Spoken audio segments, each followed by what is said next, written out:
आज के समाचार। आज दिनांक 13 जुलाई सोमवार 2026।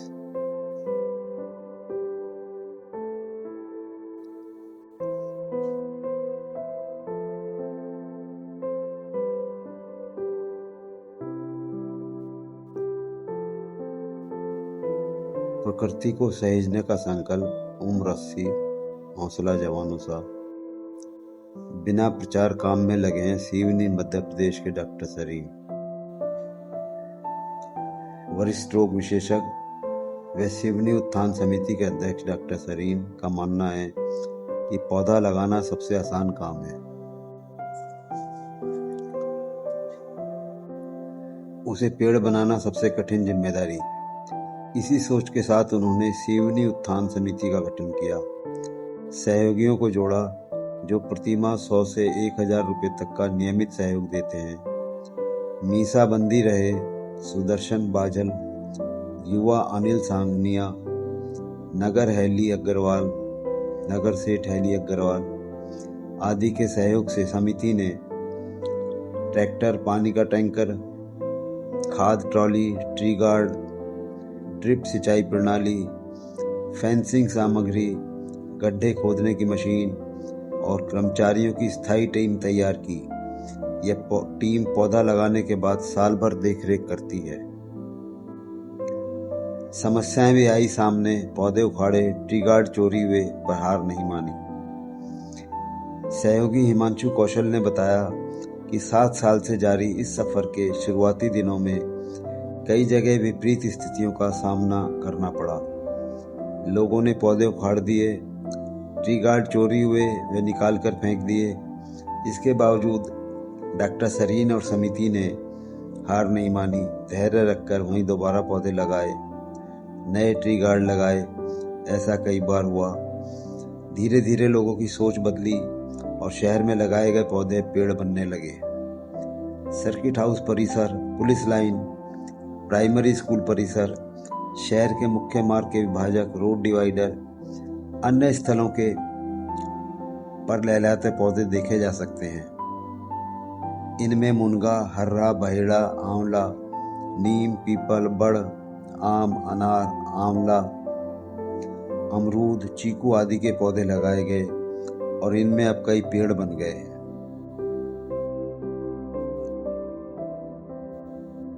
बड़ा अच्छा प्रयास, सराहनीय। हमें और आप लोगों को भी इस प्रयास में अपने अपने शहरों में करना चाहिए।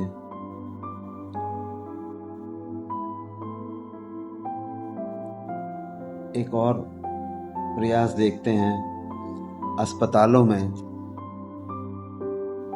और क्या क्या होना चाहिए। अस्पतालों के लिए एक थेरेपी में छत्तीसगढ़ के नया रायपुर के सत्य साई अस्पताल में प्रयोग हुआ। हैप्पी हार्मोन सक्रिय होने से दर्द की डोज में कमी आई।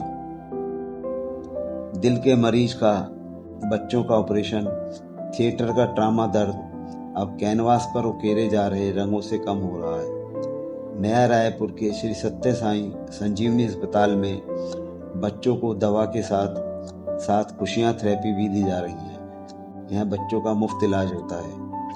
दूर दराज से आने वाले परिवार और बच्चे लंबी बीमारी और अस्पताल के माहौल से तनाव और उदासी में रहते हैं। इस माहौल को शहर के कुछ युवा हल्का कर रहे हैं। डूकर्मा वेलफेयर फाउंडेशन से जुड़े 12 से 15 युवा हर हफ्ते अस्पताल पहुंचते हैं। वे बच्चों के लिए art and craft, paper art, पत्थरों पर पेंटिंग, मोटिवेशनल कहानियां और म्यूजिक डांस के सेशन कराते हैं।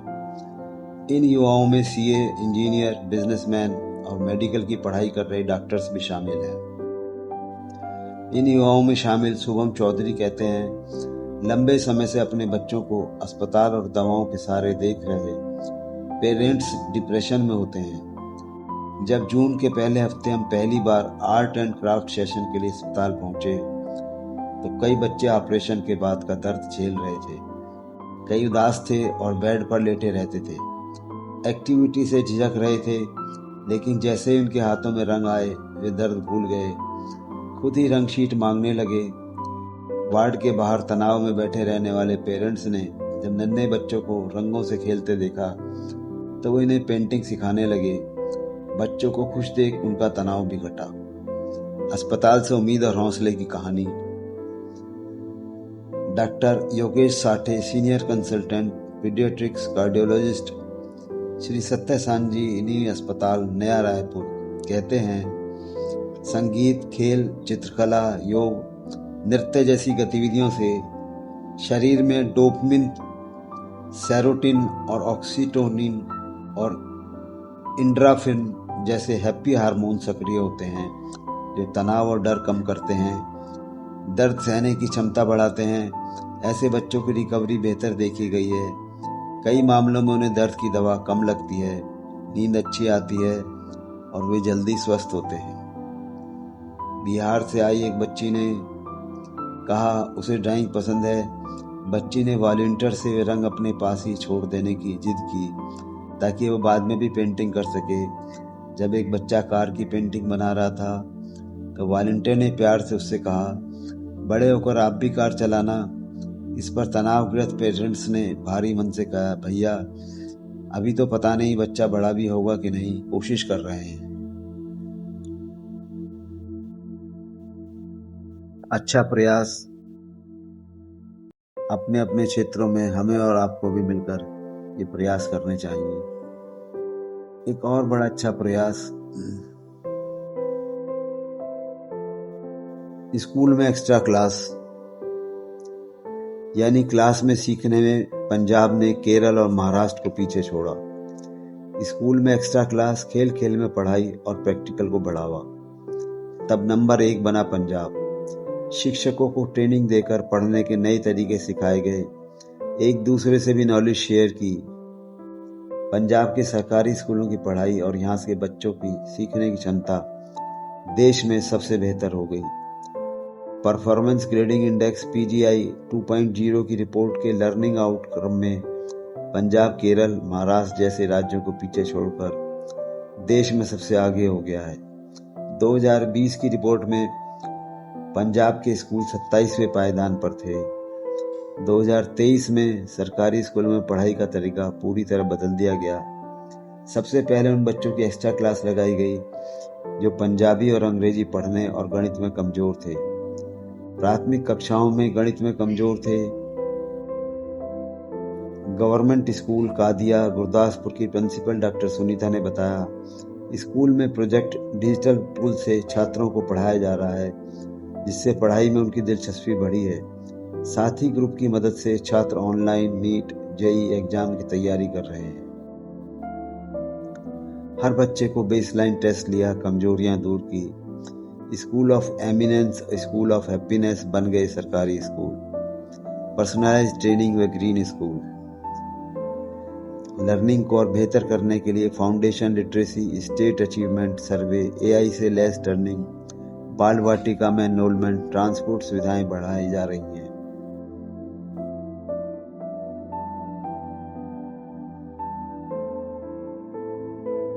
बच्चों को मोबाइल से की दुनिया से बाहर निकालने की पहल। बेटे के लिए उठाया कदम, दूसरों को भी दी प्रेरणा। प्रकृति से जुड़ रहे महानगर के हजारों बच्चे और उनके परिवार।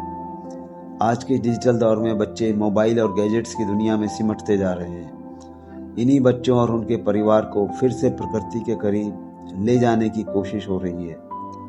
नेहल शाह अपनी संस्था हार्ट एंड साइल के जरिए।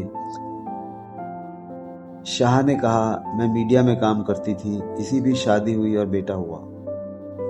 मैंने बचपन में प्रकृति के बीच काफी वक्त बिताया, चाहती थी कि मेरा बेटा भी प्रकृति से जुड़े।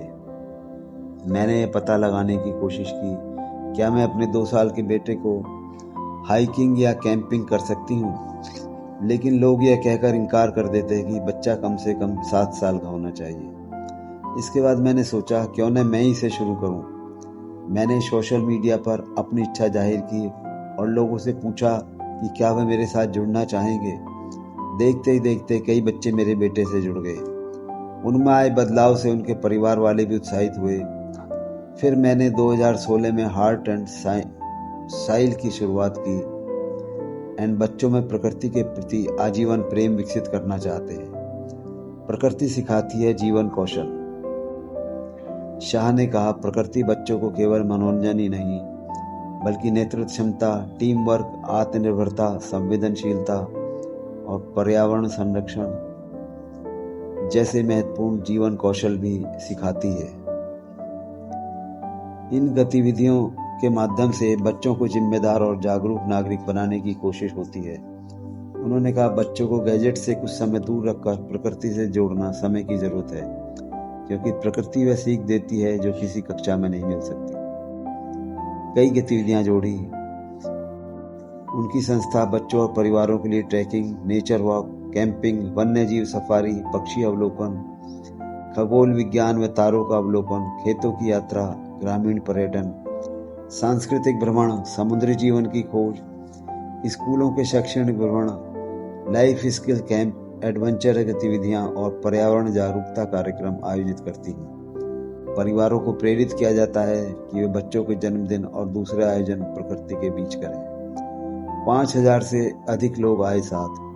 शाह ने कहा, जैसे जैसे लोगों के बीच जानकारी पहुंच रही है वे हमारे साथ जुड़ते जा रहे हैं और हमारे साथ 3000 से ज्यादा बच्चे और 2000 से अधिक परिवार जुड़कर विभिन्न गतिविधियों में शामिल हो चुके हैं।